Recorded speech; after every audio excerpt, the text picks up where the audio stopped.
welcome to my shop again. I finally am getting a chance to use the Yeswelder Smart MIG-Pro 250. This is a really nice welder. If you've used the 205, it is also a really nice welder, but it's a 200 amp. This is 250. The 205 is a dual voltage, 110, 220, although personally I really don't see the need for the 110 because most household circuits can't really utilize them anyway.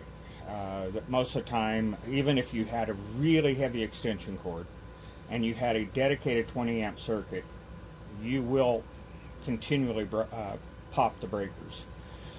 Anything over 120 amps, you're going to be popping breakers all the time. So with that being said, my shop is set up for 50 amp 220 volt, although this welder, I would think a person could get by with 30 amp based on the fact that it's a inverter technology.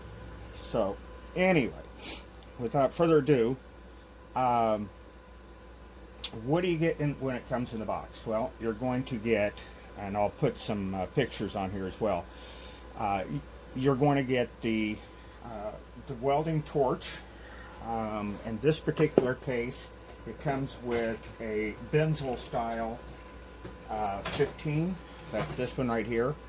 I have a 250 I bought with the very first of these inverter welders, and that's just simply because those are rated at 180 amps. This is actually a 250 welder, so I bought, with my last 200 amp welder, I actually bought a 25 series Benzol gun, which gives you more welding time without it getting hot and having issues of that nature. So anyway, this also has a 5-meter lead, and I'm coming off of a big Miller-Matic 200, and it had a 15-foot stinger on it and a 10-foot cable, ground cable. This one comes with a 10-foot ground cable, or 3-meter. And then what I've done is I've made myself some extension cords. So in this particular case, I've got an extension cord there. And I've also got one for stick welding, although I just don't stick weld very often anymore. Don't need to. Haven't in quite a few years. I still have my big Hobart AC/DC 250, but I just don't stick weld unless it's something that's unique, like I got to weld cast iron or something and I'm going to grab a nickel rod. Something of that nature, and that's where that can come in really handy. As far as TIG welding, I don't TIG weld that much anymore, partly because the MIG welders are so good now, but there are times when TIG welding would be nice, and I wouldn't mind getting an AC/DC so I can TIG weld aluminum, because this old Lotus here that I've had for about 10-12 years, it's AC only or DC only, and it will not work for aluminum. So anyway, with that being said, so you do not get, and I don't know if you can see that back there, but you do not get a regulator, which is fine. Most of the regulators that you get anyway have a tendency to not be very good quality. They're just an afterthought they threw in, and my experience with those has been that they have a tendency to either leak or freeze. I like the floating BB style. Those aren't that expensive. I think I paid like 35 bucks for that one, and it's actually pretty good. This is the second one of those I have. I've got the 205, one on my 205 right now, and as far as the 205 welder goes. And the other thing about the 205, the difference between these two is this one can only go down to 40 amps, which is fine for most sheet metal, but if you get anything really thin, you're going to want something where you can turn it down a little bit, and I'm wanting to say the 205 goes down to 30. But I don't do very much sheet metal, so most everything I do is 4-wheel drive fabricating stuff, so it's 1/8 inch, 1/4 inch, 3/8 on the thick side. Every now and then I'll get in something really heavy, like if you want to weld knuckles or something on an axle, and that's where the 250 comes in real handy. So anyway, the I think I've already touched on the fact that this is a 220 volt welder, which is really what you want if you're going to do anything serious. Stuff that you really want to get. Yes, you can weld with flux core, and that's great for welding outside and that kind of thing. But when you're inside, you're going to get prettier welds, cleaner welds, if you get yourself set up with a gas. So in this particular case, one of the things that I really like about this welder in particular, if you've ever used the single knob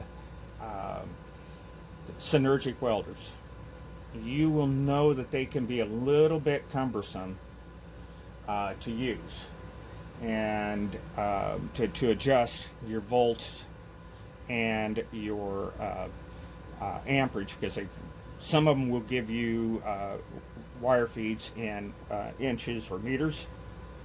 Some will go in amperage, and then you end up having to set yourself up unless you can do math really fast in your head. I can't. I'm not that smart. But what I can do is I made myself a cheat sheet, and the cheat sheet looks something like this. And anyway, it's an Excel spreadsheet, and I grabbed the Millermatic 250s and the Lincoln 255 welder settings off of it, as well as the titanium MIG-200 from the Harbor Freight.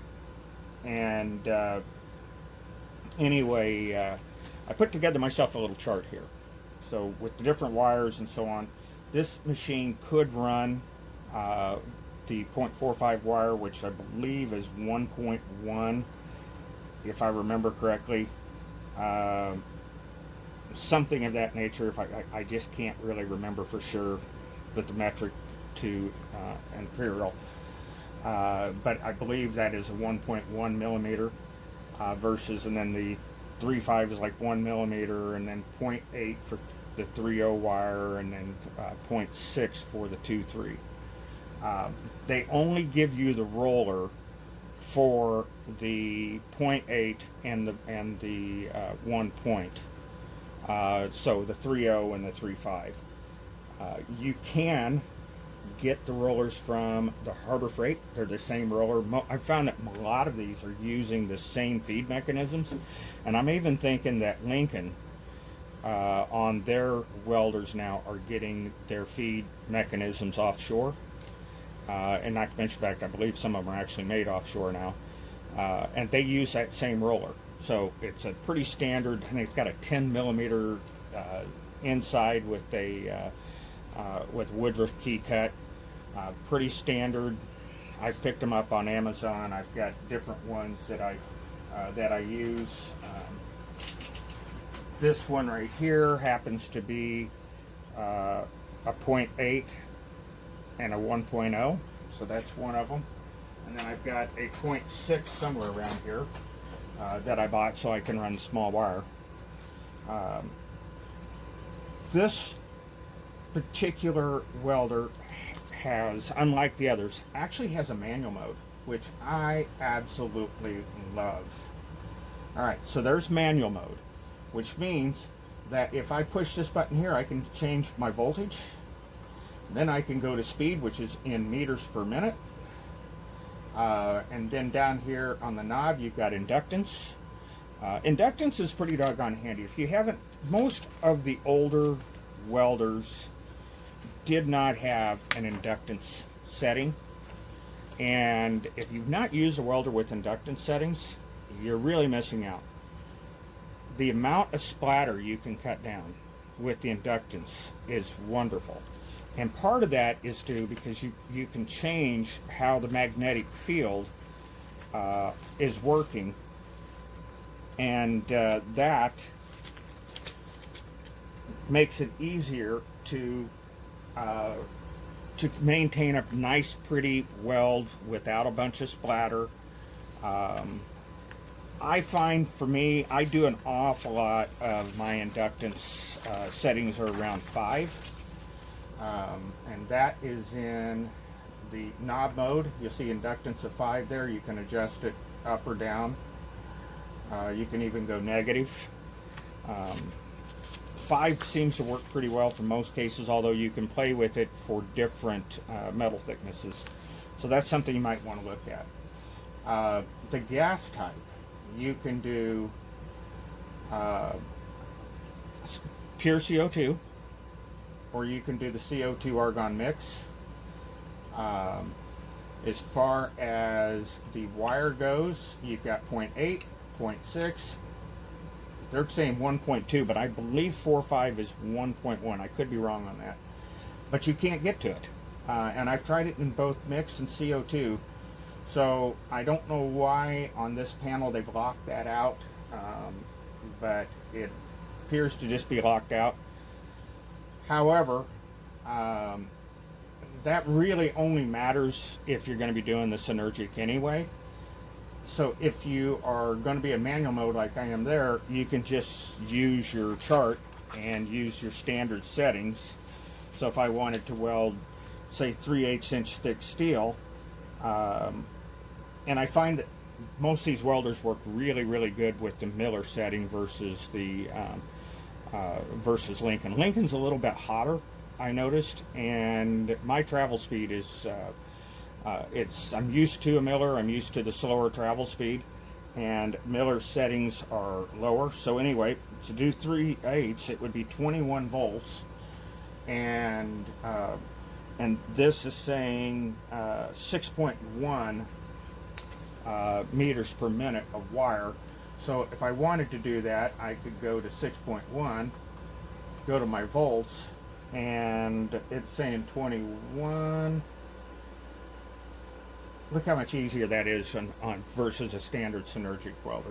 I mean, it just makes it so easy to be able to get to a thicker piece of metal or something, versus with the Synergic you've got to go in and play with some other settings. So anyway, with that being said, now if we go back to the Synergic setting, I've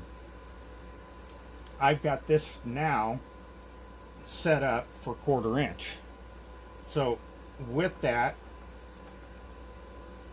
I can go right back to a thicker wire, but I'd have to change the wire, which is kind of a pain in the butt. And if you've ever had a roll of wire unspool on you, you know that the chances of you getting it spooled back on the wire back on the spool without it getting caught and so on when you're trying to weld is pretty slim. So I just don't like changing wire. I do 90% of all my wire, welding with 3/0 wire for just about everything I need to do, up to, you can even do 3/8 in a couple of passes. But 1/4 inch is pretty much what I stick with. This particular case, the last review I did on the 205, somebody made a comment about the fact that I didn't use a 3/5 wire and weld something thicker. So I went ahead and threw in a roll of 3/5 wire in this welder. And I've got a couple of bigger projects I need to do, like I'm building I made myself a homemade metal lathe, and I use pillow block bearings for the headstock, which is not a good idea because there's just too much slop in them. So I'm going to use a Dana 44 axle spindle and a hub to make myself a hollow headstock, and that way I can set preload. So anyway, that's some pretty thick metal. So I went ahead and set it up for the 3/5 wire. Alright, and so back to the Synergic settings. If you want to adjust your voltage, you go to arc length, and you'll see on arc length it says voltage. So if I go down to 8, you're going to see that we dropped 1 volt, or actually a point of a volt. I want this to be 20 volts and 162. That's what Miller says it needs to be. Now the question is, will it track now with the Synergic settings with this wire, mixed gas? Will that follow along? So if I go to 20.5 volts, which would be for 5/16. Will it go to 178.1? Well, let's see what they did here. So we'll go to 178.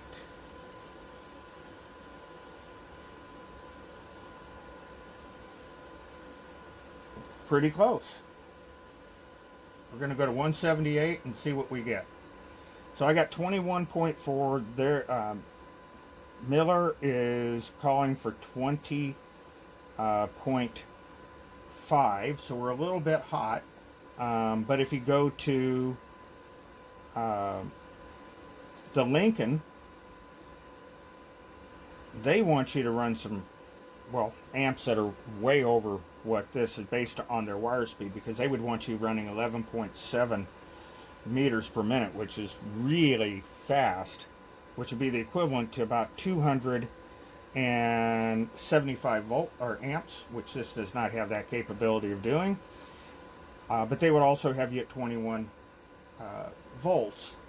So what do you do in this situation when you've got a 178, because that's what Miller says that you need to be running? You need to drop that down to 20.5. You would go over here to volts, and we're going to go see what we get here. Oh, got a little carried away.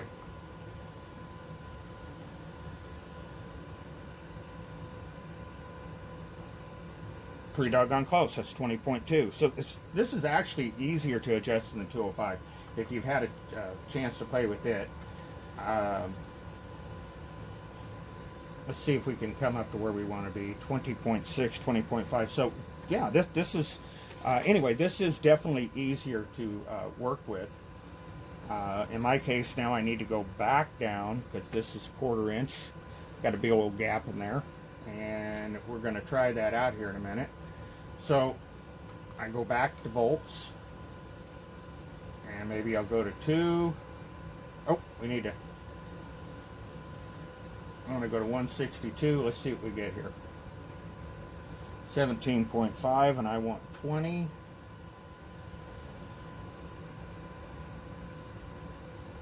19.1. I think I had that around 8. 19.9 and 20.3. So we're going to go back down to 19.9, which is close enough to 20 for me. So let's see what we can do. Now this is a pretty big old gap in there. This is just some scrap metal I've got laying around, and I thought that I would just kind of play with it a little bit. I've got some thicker stuff here. We're going to try that here in a minute as well. So anyway, they give you a pretty good ground clamp. And if you've not seen the way these work, by the way, if you've got the 205, something to keep in mind is these two are swapped. On your 205, this is negative and this is positive. On this one, they at least gave you a red insulator, and since we're welding with gas, we are going to have a electrode positive, and the ground then is negative. If we were doing using flux core, we would switch those, so you can change your polarity. So anyway, let's see what we can get done here.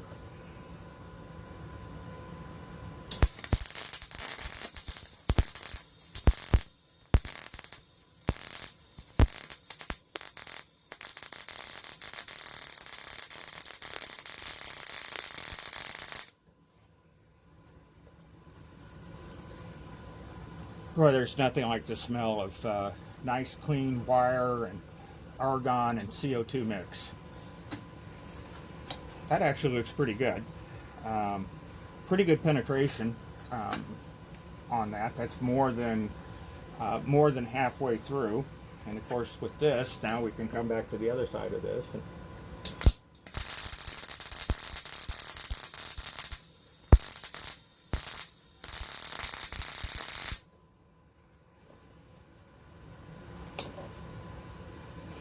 And there you have it. So that welds really, really nice. By the way, I'm not a professional welder. I'm just an old farm boy who started welding, taught by his dad initially, and then went to ag class and started welding when I was 13. So I've been at this for 40 years. Different types of welders, primarily stick welding until about 10, 12 years ago, when I was finally able to start using a MIG welder, and I haven't looked back since. With how affordable this, less than $400 US. I can't even believe you can get a MIG welder, let alone a 250 with a 60% duty cycle. That is hotter than my big Miller-Matic that weighs like 500 pounds, that was built in the 1980s. It's got a 100% duty cycle at 200 amps. That is really, really good. Now, I would think you'd have to be a production welder to actually even get close to those duty cycles. I can't weld that long. First of all, I don't think I could even bend over anything that long. Somewhere along the line, I've gotten somewhat old. And with that, so this welder can do anything that you're going to want to do around pretty much anywhere. I mean, unless you need to get into three-phase and get into something like a 350 amp welder, this will do anything that you will want it to do in the automotive world, or even in most construction, until you get into really, really heavy-duty stuff where you're welding a lot of 1/2 and 3/4 inch steel. And then at that point, you know, you're going to be needing to come up with something different anyway. This welder is light. You can move it around. In my particular case, I went to Lowe's and got myself a tool chest and the base part of it, and that has enough room that I can put a couple helmets in there. I've got my accessories and so on. So this is just a toolbox. I can put 2 of these on. One of these days I'll get a TIG welder and I'll put a TIG welder here and then move my plasma cutter to something else. Anyway, so the other settings that you get when you are in the Synergic mode, where I am right there, is, of course, you got inductance. The hot start just means that you crank up the amps, which is, there's our inductance. Oh, that, by the way, that's the 2T and 4T adjustments are right there. If you do the 4T, you click on the trigger and it keeps shooting wire until you click the trigger again, so you don't have to sit there and keep holding the trigger. I guess that would be for more of your production type welding, where you've got really long beads that you got to lay down. And then you have got hot start. You can crank up how hot you want to start your weld. I have not seen where we get the option of being able to have post-flow and pre-flow gas for spot welding. I had another 200 amp welder that was not this brand, it was a Hitbox, and it would give you post and pre-flow. And it was great for doing spot welding. So if you're going to be doing a lot of body panels and that kind of thing, something that would give you those would be kind of nice, because then you've already got gas shielding before you ever hit the arc. It's a little weird getting used to, because there's a delay from the time you pull the trigger to the time that you actually get your wire to come out. But it is really pretty doggone handy, like I said, if you're doing really thin metals. Then there is the RIN, which is supposed to be per minute. That is the inches per minute. I haven't really had a chance to really play with that one too much. I did reach out to Yeswelder and got a response back almost immediately, and I found that you know, they don't have a U.S. location where you're going to get you can call somebody and talk to somebody in English. Unlike some of the other welders, this is pretty much all mainland China stuff. And the company itself is being run out of mainland China. But they do have folks there that you can speak to as far as in text or an email, I mean. and they've been really, really responsive. My first welder I got from them was not I didn't have a defect because of something they did. It appears to be one that was sent to Amazon, shipped out. The person pulled all the good stuff out of the box, to include all the accessories, the welding. This one, for example, has the stick welder. Okay, it just came in the box, but this was missing out of the other one, and the ground clamp that they put in, they had cut the end of it off, the den's end off. And so anyway, I reached out to Yeswelder, and immediately they asked me some questions why the machine wasn't working and those kinds of things, and they sent me panels, which I still have. Didn't have to use them because all it was a wire that was unplugged, but they sent me replacement panels that I've got here for the 205, and they gave me some instructions, although they were translated, on how to fix it. That was good enough. I'm a pretty handy guy, so I was able to get in. These things are pretty easy to assemble. And while I was in there, I actually found that they're really manufactured very well. The boards are obviously done with CNC machines, and everything looked absolutely perfect inside, except I just had one cable that had been dropped so hard that it knocked one of the plugs loose. And it's not like they didn't attempt to hold everything together, because they actually put a little bit of paint showing that each one was plugged in, and that if they, somebody had pulled the paint loose or been inside messing with it. The other thing that I noticed too is that they claim that this is an aluminum welder. Technically, yes, you could weld aluminum if you use a Teflon liner. You ran with a thick, stiff alloy aluminum wire, and you kept the stinger really, really straight. You could technically weld aluminum with this. However, you really want a spool gun. And what's kind of handy about these is that these use the Euro Connect guns, and so you can get spool guns for these, but there's no cannon plug here. This can be converted to a spool gun. There's room here. You could put a small cannon plug right there, or even do it inside, and then you would want a toggle switch. And if you're a pretty handy person, you can open it up, find the wires that go to the drive motor, interrupt those wires with a 3-position switch. So in one position, the connection is made, and the internal drive works, and then in the other position, it shuts off the internal drive and sends that voltage to the cannon plug, and then what would run your spool gun. So yes, you could convert this, and I would think once it's out of warranty, why not? But otherwise, these are not set up from the factory to run a spool gun. Without a spool gun, you're really not going to enjoy the aluminum welding process. You could do some aluminum wire or some aluminum repair. You most likely will fight some bird nesting going on inside.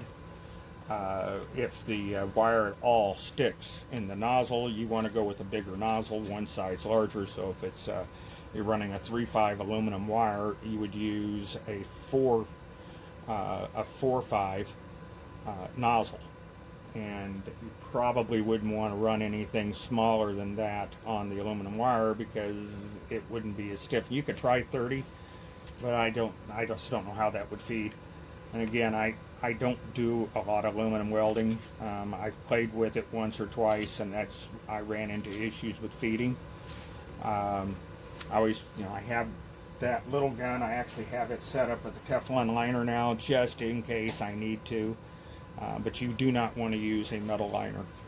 You'll have bad things that happen inside, and you could ultimately end up welding or losing your wire inside your liner, which means you'd have to replace it anyway.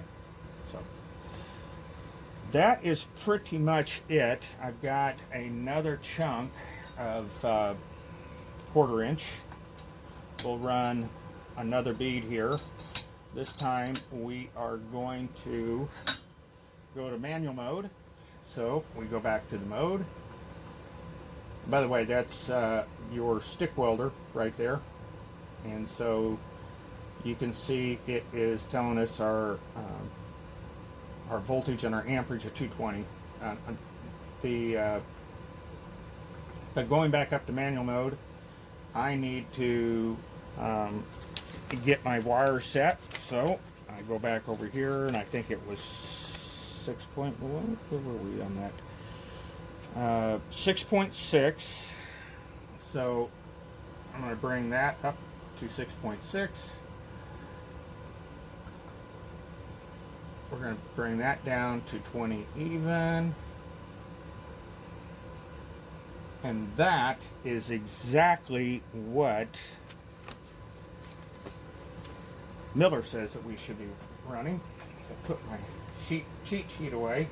And by the way, on the manual on this, before we get going on it, unlike some of the other welders, they actually got pretty good translation on this one. You know, a lot of times when you see their manuals and so on, they really are lacking, to say the least. I mean, I'm not sure how they attempted to translate. They just can't even get there. This one's actually not too bad, and it does give you a range of voltage and amperage for your wire. So if you don't have a cheat sheet, you can use this to help you get going. And it's got some troubleshooting as well. So that's actually not a bad little manual. You'll still, you know, if you haven't MIG welded, you'll want to watch the endless videos out there on from professional welders that tell you exactly what to do and how to do it. Being that I'm not a professional, I'm not going to tell you how to do it. I found my own technique. I was self-taught on the MIG welder, so we didn't have those kinds of things 40 years ago. I think there was one MIG welder in our ag class, and it was like reserved for the advanced welders because they were so stupid expensive. So anyway, so this is set in manual mode for 1/4 inch. This is the Miller setting.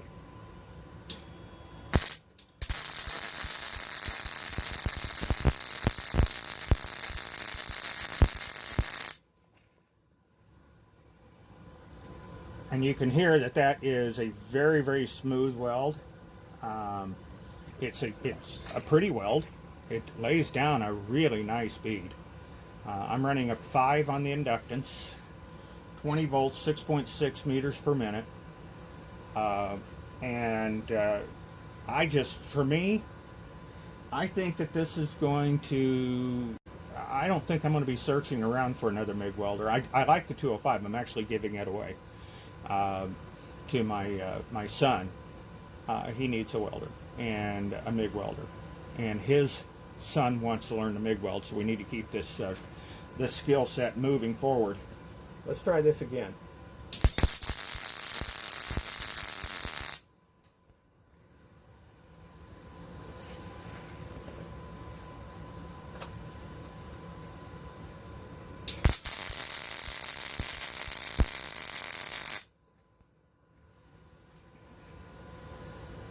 Yeah, that's actually, this thing's really weld smooth. You can tell by the way it sounded. Inductance is good. The voltage is good. The wire speed's good. It's got that almost perfect sound, and I really think you're going to love the welder. It's one of, this is actually the best of the offshore and Synergic welders that I've used. The Synergic side, I like it, but what I really love is being able to just real quickly get into the manual mode and adjust it. If there are times when you obviously want the Synergic setting and so on. But I think that this is a really good welder for $400. I don't know how you can beat this.